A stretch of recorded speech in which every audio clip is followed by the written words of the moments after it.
आज मैं आप लोगों को 11वां अध्याय की कथा सुनाऊंगी। प्रेम से बोलिए वैशाख महात्म्य की जय हो। सदा भवानी दाहिने सन्मुख खड़े दरणेश, 5 देव मिली रक्षा करही ब्रह्मा विष्णु महेश। हरे राम राम राम हरे हरे, हरे कृष्णा कृष्णा कृष्णा हरे हरे। हरे राम हरे हरे, हरे कृष्णा कृष्णा कृष्णा हरे हरे। वाणी में गोविंद विराजत, शब्द रूप सुख धामी।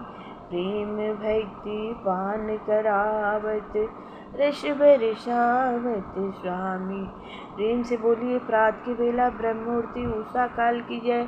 सर्वदेव सर्वदेवी सर्ववेद ग्रंथ की जय हो। जय जय राम कथा की जय, कृष्ण कथा की जय हो। माता गंगा जमुना सरस्वती की जय हो। शिव परिवार की जय, राम दरबार की जय हो। रास बिहारी की जय हो। जय जय मंगलमय भगवान की जय हो। वैशाख महात्म्य का 11वां अध्याय। राजा मैथिल ने पूछा कि जब कामदेव भस्म हो गया तो फिर उसकी उत्पत्ति कैसे हुई। श्रुतिदेव कहने लगे कि यह कथा स्वामी कार्तिक के जन्म की है, जो यश और पुण्य देने वाली है। जब महादेव जी ने कामदेव को जला दिया तो उसकी स्त्री रति अपने पति को भस्म हुआ देखकर शोक से मूर्छित हो गई। जब 2 घड़ी के पश्चात उसकी मूर्छा गई तो अत्यंत विलाप करने लगी, जिससे सारा तपोवन दुखमय हो गया। अब रति ने चिता में जलकर शरीर त्याग देने का विचार किया और अपने पति के मित्र वसंत को पति की अंतिम क्रिया करने को बुलाया। जब तक वह चिता बना ही रही थी, वसंत भी वहां आ गया। वह रति को देख अति दुखित हो रति को समझाने लगा, कहने लगा कि आत्मघात करना उचित नहीं तथा धर्म के विपरीत है। जब बसंत ने उसके शरीर त्यागने का विचार दृढ़ देखा तो नदी के किनारे पर चिता बनाई। रति गंगा में स्नान कर सब इंद्रियों को रोक और मन को आत्मा में लीन करके चिता पर चढ़ने को तैयार हो गई तो उसी समय आकाशवाणी हुई कि हे पति प्रेमा, तुम चिता में प्रवेश मत करो। तुम्हारा पति महादेव जी और कृष्ण भगवान से उत्पन्न होगा। इस प्रकार क्रम से 2 जन्म होंगे। जब दूसरे जन्म में श्री कृष्ण के द्वारा रुक्मिणी के गर्भ से प्रद्युम्न रूप में उत्पन्न होगा। तू ब्रह्म के श्राप से संबर नाम राक्षस के घर में निवास करेगी, वही तेरा पति प्रद्युम्न तुझको प्राप्त होगा। इतना कहकर आकाशवाणी समाप्त हो गई। और जब रति ने आकाशवाणी सुनी तो उसने चिता में प्रवेश नहीं किया।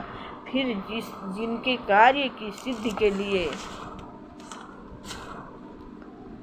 श्री शिव जी ने कामदेव को भस्म कर दिया था, उन सब देवताओं ने बृहस्पति, इंद्र और अग्नि को आगे करके रति को वरदान दिया कि अब से तेरा पति अनंग कहलाएगा और अंग वाले की तरह मरा हुआ भी दिखाई देगा। और फिर कहने लगे कि पूर्व काल में तेरा पति सुंदर नाम का राजा था। उस जन्म में भी तुम इसकी पत्नी थी, परंतु रजशंकर कारिणी होने के कारण तुम्हारी यह दशा हुई। अब वैशाख मास में मंदाकिनी नाम नदी में स्नान करके मधुसूदन भगवान का पूजन तथा उनकी दिव्य कथा सुनने से अक्षुण्य शयन नाम काम का व्रत करने से तुम्हारा पति अवश्य तुमको मिल जाएगा। रति को इस प्रकार वरदान देकर सब देवता अपने अपने स्थान को चले गए और रति ने भी कलेश से निवृत्त होकर मेष की संक्रांति में गंगा स्नान कर पवित्रता से अक्षुण्य शयन व्रत को धारण किया। इस व्रत के करने से उसको उसी समय कामदेव दिखाई दिया। उसने वैशाख मास में कर्तव्य धर्म नहीं किया था, इसी कारण परमात्मा को पुत्र होने पर भी अंगहीन हुआ। श्रुतिदेव कहने लगे कि जब महादेव पार्वती जी के सन्मुख खड़े हुए अंतर्ध्यान हो गए तो पार्वती जी खड़ी रह गई और सोचने लगी कि अब क्या किया जाए। तब उनके पिता हिमालय उन्हें अपने घर पर ले गए, परंतु पार्वती श्री शिव जी के गुणों पर इतनी मुग्ध हो गई कि उन्होंने अपने मन में यही ठान लिया कि श्री शिव जी ही मेरे पति होंगे। और वह अपने पिता के समझाने पर भी कुछ विचार कर श्री शिव जी की मूर्ति को अपने मन में धारण करके गंगा तट पर जाकर घोर तप करने लगी। भोजन आदि छोड़कर तप करते करते बड़ी बड़ी जटाएं उनके सिर पर हो गई।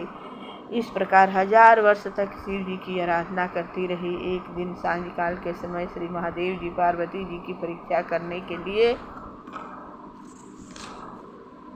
ब्रह्मचारी भेष धारण कर उनकी पर्णकुटी में आकर उनकी अचल भक्ति देखकर कहने लगे कि हे भद्रे, जो तुम्हारे मन में हो वरदान मांगो। तब पार्वती जी कहने लगी कि मैं वही वरदान मांगती हूँ कि आप मेरे पति हों। तथास्तु कहकर श्री शिव जी ने सब ऋषियों को बुलाया और उपस्थित होने पर उन्हें आज्ञा दी कि तुम हिमालय के पास जाकर विवाह का प्रस्ताव करो। सातों ब्रह्मवादी ऋषि चारों तरफ प्रकाश करते हुए आकाश मार्ग से हिमालय के घर पहुँचे। राजा ने उनका यथोचित पूजन आदि सत्कार किया। तब ऋषियों ने कहा कि हे राजा हिमालय, तेरी कन्या पार्वती पहले दक्ष की कन्या सती थी, जिसने अपने पिता के यज्ञ कुंड में गिरकर अपने प्राण त्याग दिए थे। इनका पानी ग्रहण करने योग्य शिव के सिवाय और कोई नहीं है, इसलिए तुम अपनी कन्या का विवाह श्री शिव जी के साथ कर दो। हिमालय ने कहा कि मेरी कन्या तो छाल के वस्त्र पहनकर गंगा तट पर शिव जी के साथ विवाह करने के लिए अनशन व्रत धारण किया हुआ है, सो उसकी मनोकामना पूर्ण हुई। आप महादेव जी को जाकर कह दे कि मैं प्रीतिपूर्वक अपनी कन्या उनको अर्पण कर चुका, आप उसको अंगीकार कीजिए। फिर हिमालय कन्या के विवाह के प्रबंध के लिए सोचने लगा। उधर सप्तऋषि श्री महादेव जी के पास पहुँचे और विवाह निश्चित करके चले गए। इसके पश्चात निश्चित तिथि पर लक्ष्मी आदि सब देवियों और विष्णु आदि सब देवताओं ने विवाह महोत्सव देखने बारात के संग चले। श्री महादेव जी बैल पर आरूढ़ होकर चारों ओर भूत गणों से सेवित शंख, भेरी, मृदंग आदि बाजों के शब्द के साथ तथा बंदी जनों के समूह सहित ऋषि गणों की वेद ध्वनि में हिमाचल के घर में प्रवेश किया। और सुंदर शुभ मुहूर्त लग्न तथा शुभ ग्रहों की दृष्टि में हिमालय ने अपनी कन्या श्री सती को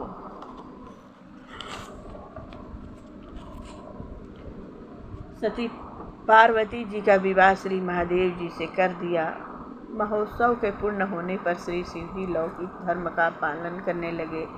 संपूर्ण रिद्धि और सिद्धियों से युक्त इंद्र के भवन के समान हिमालय के शिखर पर नंदिनी के तीर पर वन के बीच में, जहाँ भौरे गूंजते और पक्षी अपना सुंदर शब्द करते हैं, पार्वती के साथ दिव्य 1000 वर्ष तक रमण करते रहे।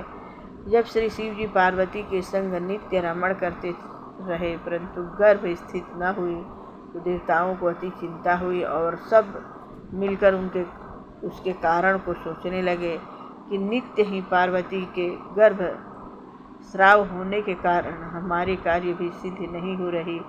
फिर विचार कर अग्निदेव को बुलाया और उनको समझाया कि जिस समय महादेव जी रमण कर चुके हों, तुम उनके सामने चले जाना। पार्वती तुमको देखकर लज्जा के मारे वहाँ से हट जाएगी और तुम शिव जी को अपने बातों में लगा लेना और शिष्य के समान बहुत से प्रश्न करना तथा समय लग जाने पर पार्वती जी की गर्भ स्थित हो जाएगी। अग्निदेव ने ऐसा ही किया और रमण के समय वहां पहुंच जाने से पार्वती जी वस्त्रहीन होने के कारण लज्जा के मारे रमण छोड़कर एक तरफ हो गई। शिव जी महाराज को ऐसे समय में अग्निदेव का आना बहुत बुरा लगा। उन्होंने श्राप दिया कि मेरा वीर्य तुम्हारे मुख द्वार से तुम्हारे उदर में प्रवेश करे। तब अग्नि ने उस वीर्य को अपने उदर में ग्रहण कर लिया और 10 महीने बीत जाने पर उस तेज वीर्य को गंगा जी में डाल दिया। गंगा जी भी उसको सहन न कर सकी और उसको सरखंडों में फेंक दिया और वहाँ पर उसके 6 भाग हो गए। तब ब्रह्मा जी ने 6 कन्याओं को भेजा। उन्होंने उन 6 भागों को जोड़ दिया। जिससे 6 मुख और 1 अंग ऐसी आकृति का बालक बन गया। वह बहुत दिनों तक उन सरखंडों में ही पड़ा रहा। एक दिन श्री महादेव जी और पार्वती जी बैल पर चढ़े जा रहे थे कि सहसा पार्वती जी के स्तनों से दूध की धारा बहने लगी। तब पार्वती जी ने श्री महादेव जी से इसका कारण पूछा तो श्री महादेव जी बोले, हे देवी, मैं इसका कारण कहता हूँ। देखो, यह पास में ही तुम्हारा पुत्र पड़ा हुआ है। और फिर श्री महादेव जी ने पिछली सारी कथा पार्वती जी को सुनाई। कहा कि उसी को देखकर तुम्हारे स्तनों से दूध आ गया है, क्योंकि वह तुम्हारा ही पुत्र है। महादेव जी की यह बात सुनकर पार्वती जी ने उस बालक को उठा लिया तथा अपनी गोद में बैठाकर उसको अपने स्तनों का दूध पिलाने लगी। इस प्रकार पार्वती जी पुत्र स्नेह में मुग्ध होकर उसको कैलाश में ले गई, उसका पालन पोषण करने लगी। श्रुतिदेव कहने लगे कि राजन, यह कुमार के जन्म की कथा मैंने तुमसे कही। इति श्री वैशाख महात्म्य 11वां अध्याय कथा समाप्त। प्रेम से बोलिए मंगलमय भगवान की जय हो। यह 11वां दिन का कथा है। प्रेम से सुनिए। कथा विसर्जन होते हैं, सुनहु सकल सब देव, जो जन जहाँ से आए हैं तह तह करे हो निवास। प्रेम से बोलिए शंकर पार्वती की जय, भगवान विष्णु की जय।